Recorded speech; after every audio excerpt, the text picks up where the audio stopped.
Hey, I'm live. Outstanding.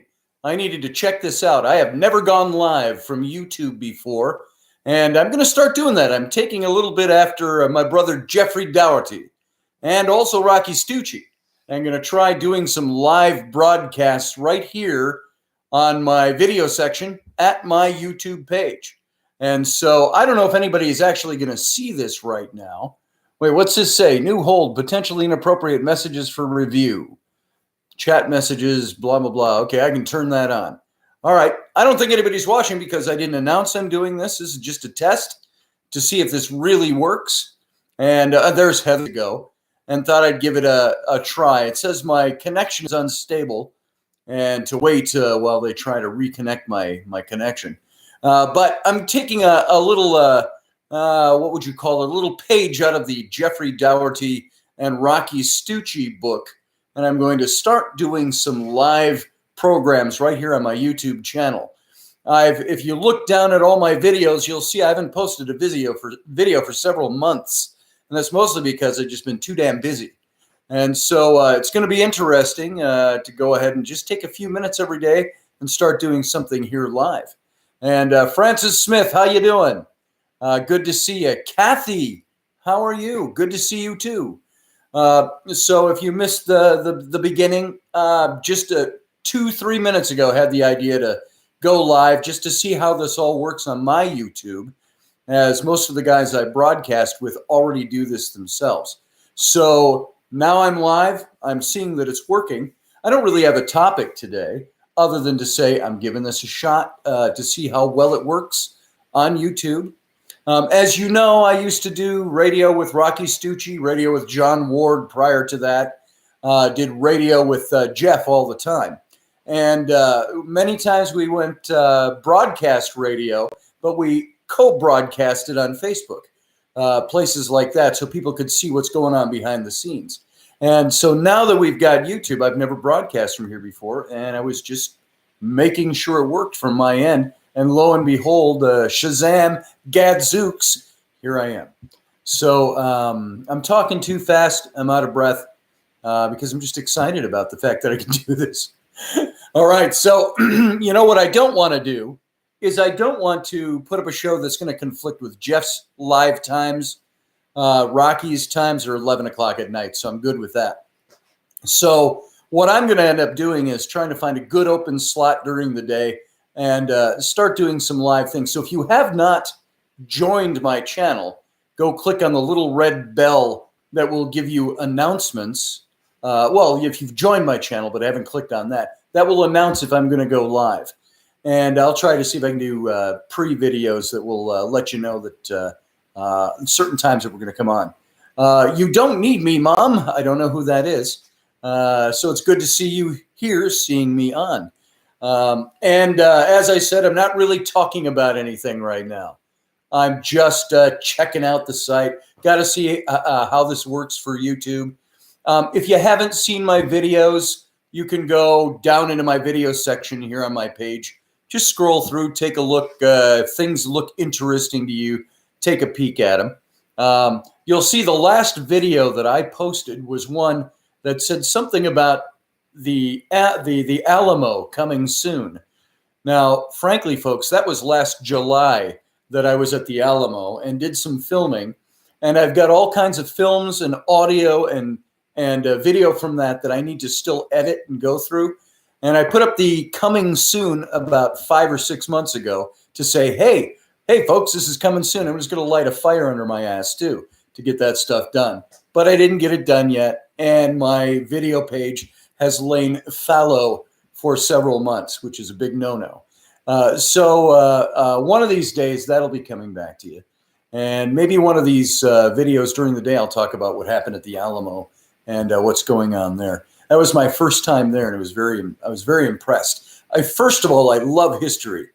If you know anything about me at all, you know of my love for history. And I love American history. I love Egyptian history. I especially like Tudor history in Great Britain. And so I like to cover different areas of history. I'll talk about a lot of that kind of stuff. As many of you may or may not know, you probably know this through Jeff's show that I was a former Bible school student, former seminarian, former youth pastor, former minister, back in my old days, just like Jeff. And so there will be a lot of things that I'll talk about that are in relation to things that I learned over the years through my research and my studies, going from biblical elements all the way up into current politics, and how those things have morphed over the years, because my views have definitely changed since I was a seminary student. And I'm looking at some of your comments here. Let me try that. Give that, you're supposed to look right at the lens, just so people know you're talking to them. I'm talking to you. But I'll look over here. Topper, how you doing, sir? And, or ma'am, sir. I can't see your picture, and I don't know if I remember who you are. So pardon my faux pas. Brian Parker, how you doing? Nice to see you. I don't ever go live on YouTube. This is the first time I've tried it, and it's just off the seat of my pants, just to try it to make sure that this works for me. Mazden, how you doing? And Mary wins. Hello, Mary. How you doing? Yes, you do win. Liz, how are you doing? I'm trying to make sure I don't miss anybody. Kathy, I just have to say hi to you twice. And Heather, good to see you from Scotland. Aye, lass. I got to take a wee dram and wear my kilt one of these days, and we'll try the whole broadcast in Scots. For all of you who are here just checking out what I'm doing nothing. I'm just trying to make it go. If you have anything, any topics you want to throw up there right now in the chat, go ahead. We can hit some things right now, or there can be things that we'll hit later. But as you know, the things that are my specialty, when John Ward and I did radio, we had Intrepid Radio. As a matter of fact, you can still go to intrepidradio.com and see some of the old shows that John and I did. There's archives on there. We stopped doing the show about 3 years ago, and we had about 3.5 years of shows where we only missed 2 or 3 broadcasts through that whole 3.5 years time due to things like the Super Bowl, or a producer got sick at the last minute and things like that. So there's a lot of shows. Not all the shows are linked up. If you scroll down on Intrepid Radio and you see all the little pictures of all the shows, the ones that are surrounded by a yellow box are the ones where you can usually click on them and hear the archive. If you're over there, go check out the Egyptian archives. That's when John and I led a bunch of people over to Egypt to go in the footprints of the trip that he and I took a year before, where we spent a month researching the Exodus reality, our book. And so we took a bunch of people over, and you can see the archives. We did a live radio show from Egypt, many times floating down the Nile on our dahabea. And we broadcast, and it was broadcast here in the States on KGRA. And so there's Intrepid Radio. John and I did for 3.5 years. Then Rocky Stucci came along in midst of all that, and John and Rocky and I did the Situation Room, which was we called it the Sit Room affectionately. That was our political broadcast. And we're fairly conservative. We lean very conservative. Our tagline was never smarter than common sense. And that's the way we talk. Now, John is European, so his conservatism looks a little different than maybe Rocky's and mine. And so we got on, we talked about all kinds of current events. We were topic driven. We started what we called at that time ADHD radio. And we meant no insult to anybody, but all that meant was we could jump from topic to topic to topic to topic. And we just let one thing go into the other, and had a great comic side to our very serious political and current event side. And so that's where Rocky and John and I all spent a lot of time together. Then I broadcast with Rocky after John went back to Egypt. You know, when we stopped broadcasting with John was right after I was there in November of 2015. Just in late October, I think it was, or early November of 2015, was when the airliner was downed by ISIS in the Sinai. And I got there right about the same time that happened, or just a few days after that. And what we found was the United Arab Emirates in all or all Muslim, Islamic countries, froze up the ability to use Skype, to use Facebook chat, things like that. They wouldn't allow those messages to go in or out of the country. And it was for security reasons. And so when we were doing the situation when we really lost the ability to tap Jon patch him into the broadcast. And so Rocky and I did stuff for a while. Rocky went on to do his own things with the conservative cartel and other things. And let's see. I would look good wearing a monocle. Maybe I should get a monocle. Here you go. But I don't know if I'm flexible enough to do that anymore. Junior Birdman, we used to call that. Kathy, you're there. Heather, Liz, Heather White, you don't know me, Mom. Just looking at who all is in there right now. And I do like to tell stories, Mom. You're right about that. That's some of the things that, just to cut in, here's ADHD kicking in, just cutting into some of my current projects right now. As you know, all of you know, I've written books. I've had them published by New Page Books, was my publisher, which is now owned by Red Wheel Weiser. And that's when I did my book on the Nephilim, my book on the reptilians. John Ward and I wrote our book on the historical Moses and the Exodus together, which is a great book. I love, that's my favorite of all our books. And then I've written some fiction, but I don't do a lot of fiction. My agent has been pushing me for years to do fiction. When Jon and I wrote the Exodus Reality, that was presenting our two different views on who we believed the biblical Moses was in real history. And Jon thought he was more of an archetype. But he based him on a real guy. And I thought he was an actual guy that actually wrote the things he wrote. And that there was a very solid case for saying that the biblical story is pretty darn accurate and in certain aspects. And so we presented our two different views on that. And my agent wanted me to write a young adult series of novels. By young adult, you can define that as books that are like the Twilight books, those kinds of series of books that are a step above kids' books, but still not quite, the Scott Turows or the Stephen Kings and stuff like that. Those are more adult novels, so it's the in-between. It's that late teen to college-age kids.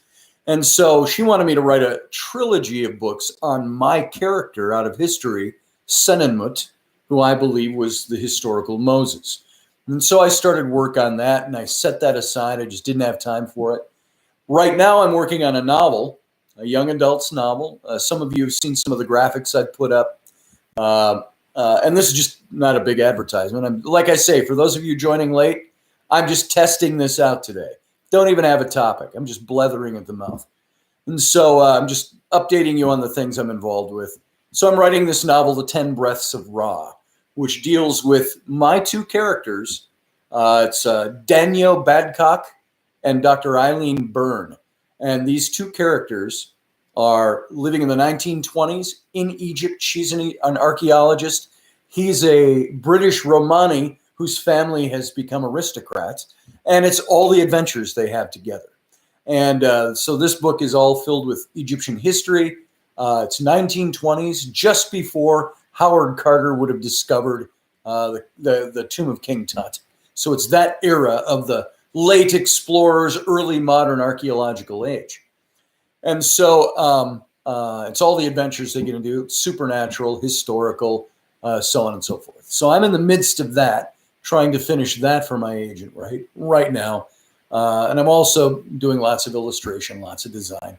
Keeps the lights on, kind of. And so that's what I do right now. That's the projects I'm in. Radio, I haven't been doing radio full-time anymore. It's Rocky and I. Rocky has me on his show quite often. Jeff and I supposed to do every Thursday night. Sometimes we run into several weeks, it seems, stacked together where he's got a conflict or I've got a conflict or I forgot or he forgot. And, he broadcasts 10 times a day.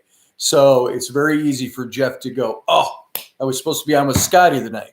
So we both do that kind of thing. But this will be my effort. I get a lot of people saying, why don't you do your own thing on radio anymore?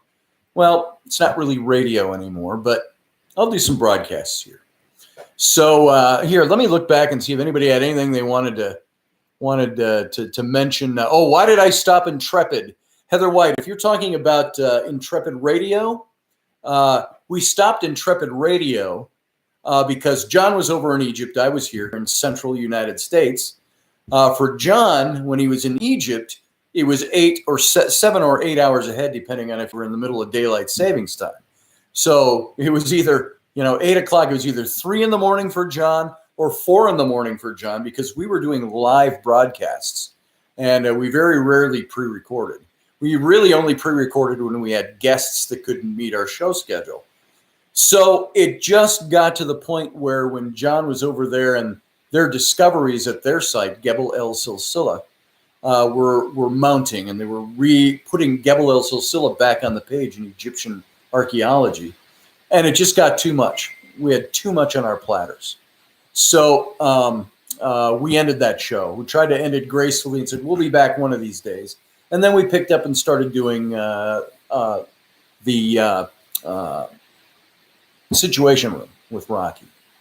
So also Intrepid Magazine, I published that from 2011 to 2014 or 15. And even though that site is still up, you can still go to intrepidmag.com. You can see some back issues there by clicking on some links. I just ran out of time. Life got so busy that it was too hard to maintain all of these things all at once.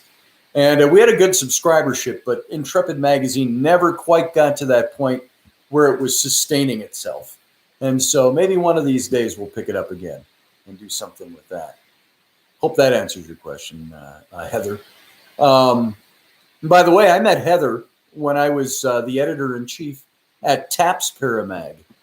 We never met face-to-face, but we met online. And TAPS is, of course, the official magazine of the Ghost Hunters from the Sci-Fi Network. And back in 2009, 2010, I was the editor-in-chief of that magazine. And that's when we first met online. So you could say Heather and I, we've known each other for almost 10 years. But we've never met face-to-face. So she's my Scottish lass friend over there. Let's see. What else we got here? Stories. I love ancient history. I love telling stories, Mom. And I always will be a storyteller. And yes, Jon, Heather, left. He didn't leave to dig in Egypt. He had been in Egypt for about 15 years. And his wife, Dr. Maria Nilsson, is the actual director, the mission director of the Gebel El Silsila site. And Gebel El Silsila is about maybe 100 miles south of Luxor, Egypt, on the Nile. The site is an old quarry site. And by quarries, I mean, this is where they took all the stone out and brought it downriver, which is north on the Nile, to Luxor and other places down the Nile. And but their site spans about 20 square miles with the Nile running right down the middle. And on the east, you have the Eastern Desert, and there's a couple of villages right nearby. Komombo is to the south. And on the west, you pretty much have the Sahara Desert. And so I spent a lot of time at Gebel El Silsila, and a lot of fun out there. There were days where Jon would get on Google Earth, and he would look up and say, "Look, Scotty, look what I found here. Way up in the northern desert." He says, "It looks like there's walls running here in the sand." And so we took a bunch of the archaeologists that work with him, a bunch of the Egyptian workers, loaded up the donkeys, and we took about a 10-mile foot trek out into the northern desert. And when we got there, sure enough, we found stuff. So it was pretty neat. I can't talk about it because it's not published, but that's what we did. And so we had a lot of fun out there. But yeah, Jon, while he was living in Egypt, and his wife and he were doing surveys at Gebel El Silsila. I think it was about 5 years ago or so, where they really got their permissions from the Egyptian Ministry of Antiquities to start doing their actual hands-on this is their site and they're digging, clearing, and stuff like that. I'd been there with them where I was helping move sand and move stones, but I wasn't digging. I could never say I was digging. I had to say I was helping clear sand. And now that's all they've been doing is digging and archaeological excavation work and so on. So let's see. Judith, I love you too. Good to see you here. Let's see. Who else is here? Iowa X. There's some names I've talked to in my deep past and haven't talked to lately. My paranormal stories. I'll definitely bring up paranormal. For those of you who, boy, look at this. I've been on for 21 minutes to talk about nothing but doing a test to see if I can actually make this work on YouTube. So paranormal stuff, I got stories coming out my ears. And I am one, I will say this. I started as a believing skeptic when it came to ghosts and the paranormal and the spirit world. I knew it all existed somewhere in the back of my head. But every time I would hear somebody's story, I'm like, yeah, right, bullshit. And I didn't want to hear it. I didn't want to listen to it. And it's not until you start having these experiences yourself and you start gaining your own anecdotal evidence for things that you start saying, wait a second, I'm no longer a skeptic. I'm still a skeptic in the sense, here, I have this theory, not a theory, a formula. It's not even a formula. Put this out a long time ago. I said, I believe there's such a thing as a big S skeptic and a small s skeptic. A big S skeptic is your, no, it doesn't, type of a skeptic. No, it's not. No, that doesn't happen. They're the deniers in my sense. Now, maybe they might think that they're doing the right thing, scientific method, scientific approach, so on, and they reject anything that's not qualified or quantified by modern science. That's the big S skeptic. I look at Michael Shermer, who is the head of the Skeptic Society or something. I don't even know the name anymore. He's the titular head skeptic out there. And he's the one that would say things like, no, it doesn't exist. You know, and he was one of those deniers as far as I was concerned. But not stupid man, very intelligent man.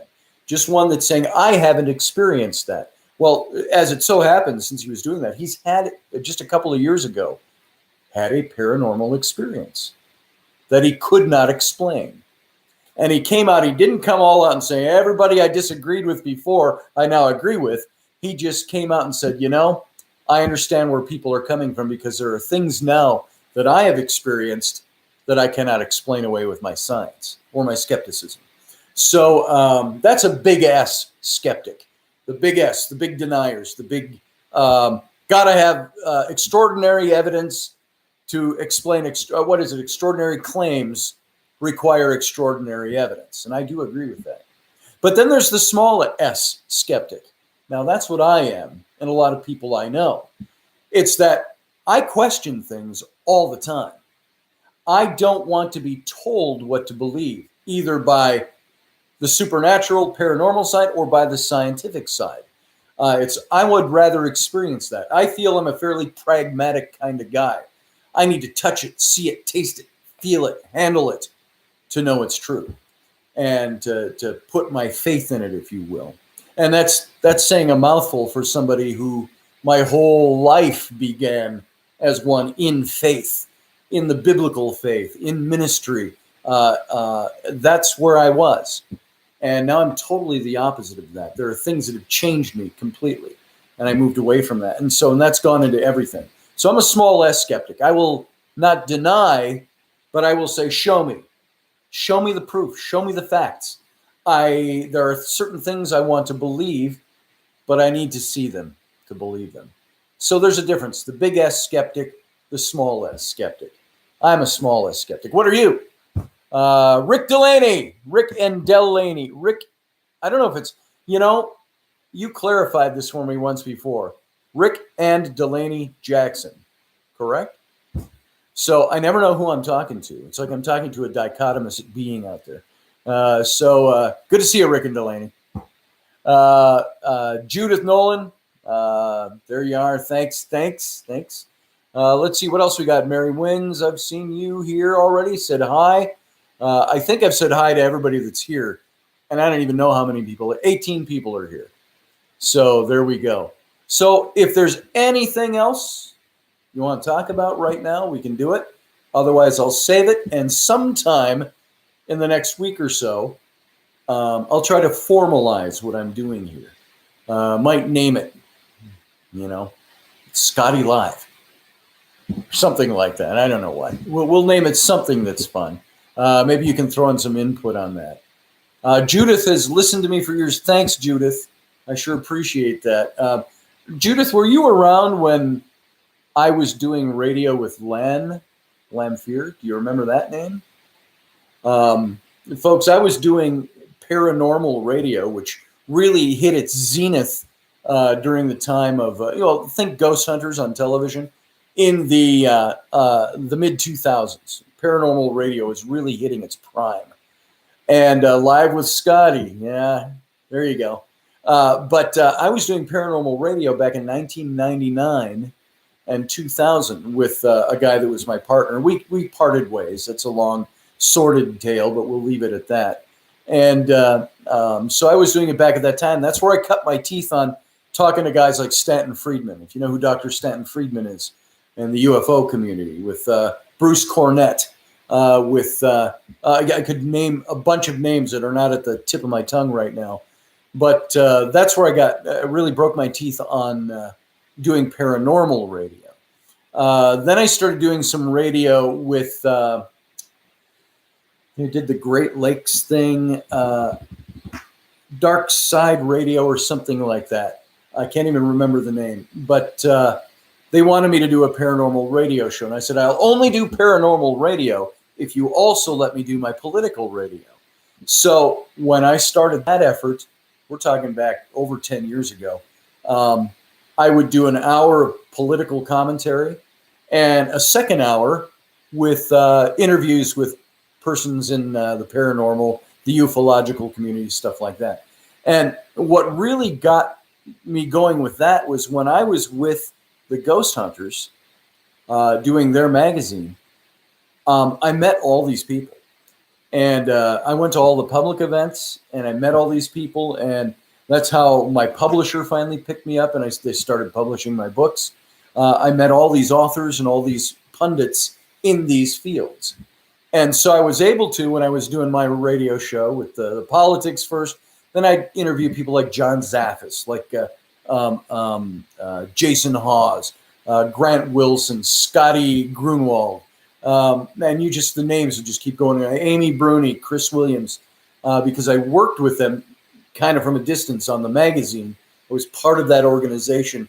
I had very close contact with them, and we were able to do a lot of stuff. And I met so many people during that time. It was amazing. Marie D. Jones, Larry Flaxman, Micah Hanks and I became very good friends, and we started doing radio together too. So that's all the time I've been doing this stuff. Scotty's World. Scotty's World. I'm thinking of Wayne's World. I was trying to think of something good for that. Beamed Up with Scotty. There you go, Brian. And I've never heard that one before, by the way. I frankly grew up on that. And something most of you know, too. I'm old enough that I grew up on the original Star Trek. That was my show. Kirk was my hero. I didn't see it in its original run very much. I was a little kid. I saw one of the original episodes when I was about 6 years old. And it was a couple more years before I really caught on again. It was already in syndication. So in the late 60s, early 70s, somewhere in there was when I started watching Star Trek. And I grew up on that show. And Kirk was my hero. You insulted Kirk, you insulted me. And there was bad juju to come. So beam me up, Scotty. I've heard that since I was a kid in relation to my name. So me too, Scotty. Yep, you too, Judith. So I don't know what days I'm planning to do my show. But here's what I will do. I'll try to put up an announcement on Facebook. If all of you who follow this page click on the little red bell, you'll get an announcement. I'll try to do broadcasting live in an hour, and it'll give a countdown. I'm going to try to do these at times when Jeff Dougherty is not doing his show live, which is leaves me a couple of minutes. You can't catch me live and catch Jeff live. These will all be archived. They'll start appearing, I think, right in the video section of my page here on YouTube. So Lost in Space, yeah, Judith, I grew up on that as well. And Lost in Space, I was a big fan of that show. And so Lost in Space, Star Trek, two totally different kinds of science fiction. You know, one was Irwin Allen, one was Gene Roddenberry. But of course, they all were broadcast at the same time. So, well, anyway, James West, yes, I grew up Kirk, James West, all of those characters. Well, I'm going to have people stampeding in that door from school in just a minute. So I'm going to cut this off here. Thanks for listening. Thanks for being here. And I'll check you back. I'll check back with everybody and let you know when we're going to do this on a regular basis. So thanks for checking out my test. And it'll be broadcast here on my stream. It'll be in my archives. So thank you very much. And thanks everybody who showed up out of nowhere for nothing. And we'll talk to you soon. Hopefully make a good thing of this. Bye for now.